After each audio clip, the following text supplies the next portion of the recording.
En effet, dans ce chapitre démenti par les apôtres de Jésus,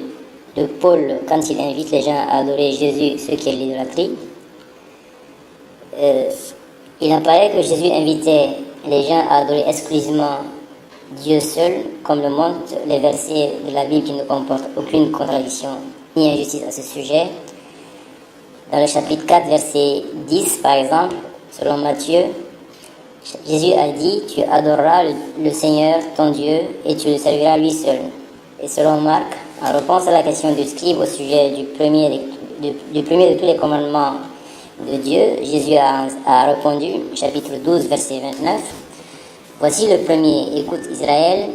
le Seigneur notre Dieu est l'unique Seigneur. Tu aimeras ton Seigneur, ton Dieu, de tout ton cœur, de toute ton âme,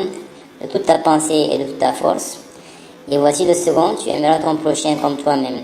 Il n'y a pas d'autre commandement plus grand que cela. » Et selon la loi que Jésus a enseignée, selon Matthieu chapitre 5, versets 17 à 20,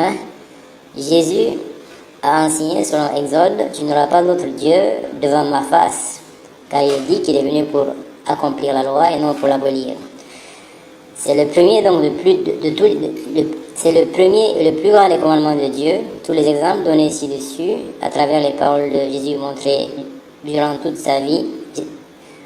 on constate que Jésus n'a cessé de pratiquer la justice, la vérité, la miséricorde, en ne servant que Dieu seul, en adressant ses prières et repentir à Dieu seul, ses jeûnes à Dieu seul, sa vie et toutes ses actions qu'à Dieu seul, en ne faisant toutes ses actions qu'au nom de Dieu seul et en recherchant par cela que l'agrément de Dieu seul ainsi que sa satisfaction à Dieu seul, et en aimant Dieu seul de tout son cœur, tout son esprit, toute sa force, comme il a résumé tout cela par ces paroles ci-dessus. Cela montre à quel point Paul s'égare, comme vous pouvez le constater ci-dessous, en faisant toutes ses actions au nom de Jésus, pour servir Jésus, pour la satisfaction de ce dernier, au lieu et à la place de Dieu, comme Jésus l'a enseigné. Et en plus, Paul invite tous à suivre son exemple de Paul à lui, contredisant ainsi l'exemple enseigné par Jésus, qui expliquait le contraire comme vous l'avez vu. En effet, Paul dit dans Colossiens chapitre 3, verset 18, « Femmes, soyez soumises à vos maris, comme il convient dans le Seigneur. Marie, aimez vos femmes et ne vous aigrissez pas contre elles. Enfants, obéissez en toutes choses à vos parents plutôt, car cela est agréable dans le Seigneur. Père, n'irritez pas vos enfants de peur qu'ils ne se découragent. Seigneur, obéissez en toutes choses à vos maîtres selon la chair, non pas seulement sous leurs yeux, mais pour plaire aux hommes, mais avec simplicité dans le cœur, dans la crainte du Seigneur. Tout ce que vous faites, faites-le de bon cœur comme pour le Seigneur et non pour les hommes, sachant que vous recevez du Seigneur l'héritage pour récompense. Servez Christ le Seigneur. Il est donc évident que cela est une grave injustice vis-à-vis de Dieu lui-même qui transgresse le plus grand des commandements, qui est « Tu n'auras pas d'autre Dieu devant ma face » que Jésus a enseigné, que Paul est en train de transgresser en prenant Jésus comme étant Dieu lui-même et en ne servant que, en faisant toutes ses actions que pour servir Jésus et pour l'agrément de Jésus au lieu et à la place de Dieu qui a créé Jésus et qui a créé tout ce qui est dans les cieux et la terre, ce qu'il contient. Et en dehors de Dieu seul, le vrai Dieu, le seul et vrai Dieu comme Jésus l'a enseigné, il n'y a que ces créatures qu'il a fabriquées. Et Jésus l'a bien dit par les paroles de la Bible qui ne comporte aucune injustice ni contradiction, qui sont ses enseignements. Selon Matthieu chapitre 4, verset 10, « Tu adoreras le Seigneur, ton Dieu, et tu le serviras lui seul. » Ce que Paul est en train de contredire et a enseigné à faire le contraire. Paul dit encore dans Timothée chapitre 3, verset 8, « Et même je regarde toutes choses comme une perte à cause de l'excellence de la connaissance de Jésus, mon Seigneur, pour lequel j'ai renoncé à tout. » Le fait que Paul invite les gens à se prosterner devant Jésus et le fait que Paul ait renoncé à tout pour Jésus, son Seigneur, comme il dit, alors que Jésus a interdit cela, est une preuve évidente que Paul adore Jésus à la place de Dieu, contredisant en cela Jésus qui a enseigné à tous par ses paroles, dont aucune ne souffre d'injustice ni de contradiction, de n'adorer que Dieu seul. Car Dieu seul peut sauver les gens de l'enfer. Lui seul peut,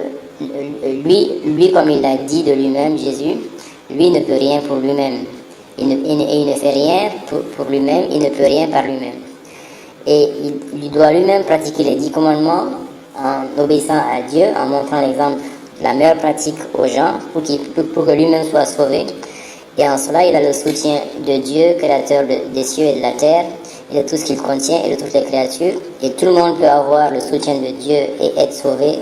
en faisant régulièrement des prières adressées à Dieu seul pour l'agrément de Dieu, et toutes les bonnes actions pour adresser à Dieu seul et pour l'agrément de Dieu seul, comme Jésus l'a enseigné, ce qui confirme, c'est en conformité plutôt avec les paroles de Jésus qui dit selon Jean chapitre 5 verset 30,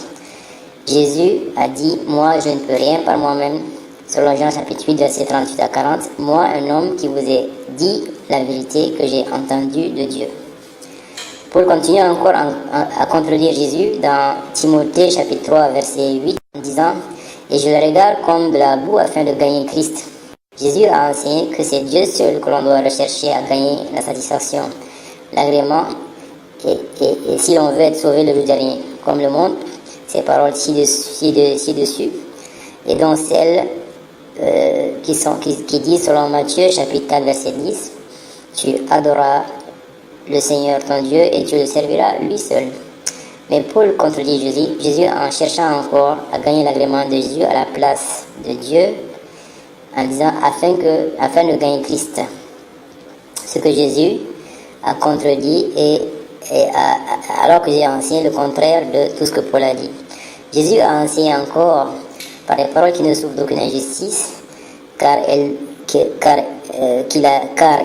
a été sorti du néant par Dieu, et il est donc fabriqué par Dieu, c'est ce qu'on appelle créé par Dieu, à partir de la poussière, et c'est pourquoi Jésus dit de lui-même, selon Jean chapitre 5 verset 30, moi je ne peux rien par moi-même. Et cela montre à quel point Paul s'égare en disant dans Corinthiens chapitre 5 verset 4, au nom du Seigneur Jésus, vous et mon esprit étant assemblés avec la puissance de notre Seigneur Jésus. Paul donne ainsi de la puissance à Jésus, contredisant ainsi Jésus, qui dit exactement le contraire, qui dit que lui ne peut rien par lui-même, en l'appelant Jésus par Seigneur, alors que Jésus a interdit cela par des paroles qui ne souffrent d'aucune injustice ni de contradiction. Et pourtant, Jésus a même prévenu les gens qui l'appellent Seigneur en disant, selon Matthieu chapitre 7 verset 21, ceux qui me disent Seigneur, Seigneur, n'entreront pas tous dans les royaumes des cieux, mais celui-là seul qui fait la volonté de Dieu qui est dans les cieux, en pratiquant donc les 10 commandements et en suivant l'exemple de Jésus, qui a interdit d'appeler Seigneur, car cela transgresse le plus grand des commandements qu'il a enseigné, qui est tu n'auras pas d'autre Dieu devant ma face, et qui est tiré de la loi qu'il a accompli et non aboli, selon Matthieu chapitre 5 verset 17 à 19. Paul ainsi que tous les adeptes du christianisme d'aujourd'hui délaissent ainsi les paroles justes de Jésus, le chemin juste de Jésus, les enseignements justes de Jésus qui ne comportent aucune injustice, ce qui les met donc, ces adeptes, sur le chemin de l'enfer, sauf s'ils se repentent et qui reviennent à la croyance juste de Jésus et à la pratique de Jésus, qui est dénué de toute injustice vis-à-vis de Dieu et vis-à-vis de son prochain. Encore une fois, seuls ceux qui pratiquent les enseignements du Consolateur, l'Esprit Saint, l'Esprit de vérité que Jésus a ordonné de suivre obligatoirement après lui afin d'être sauvés le dernier et d'éviter les malheurs les plus dans ce monde, ont cette croyance de Jésus et n'adorent que Dieu seul et n'associent rien à cette adoration, comme le montrent les paroles de ce livre qui est la parole de Dieu, qui dit lui-même, chapitre 1, verset 2, louange à Dieu, Seigneur de l'univers, le tout miséricordieux, le très miséricordieux, maître du jour de la rétribution. C'est toi seul que nous adorons et c'est toi seul dont nous implorons secours. Dans le chapitre 2, verset 21 de ce livre, ô homme, adorez votre Seigneur sans rien lui associer. C'est lui qui vous a créé, vous et ceux qui vous ont précédé, ainsi atteindrez-vous la piété. Le chapitre suivant traite du démenti par les apôtres de Jésus, de Paul, qui invite les gens à se prosterner devant Jésus, alors que Jésus enseigne le contraire. Ce que Paul fait est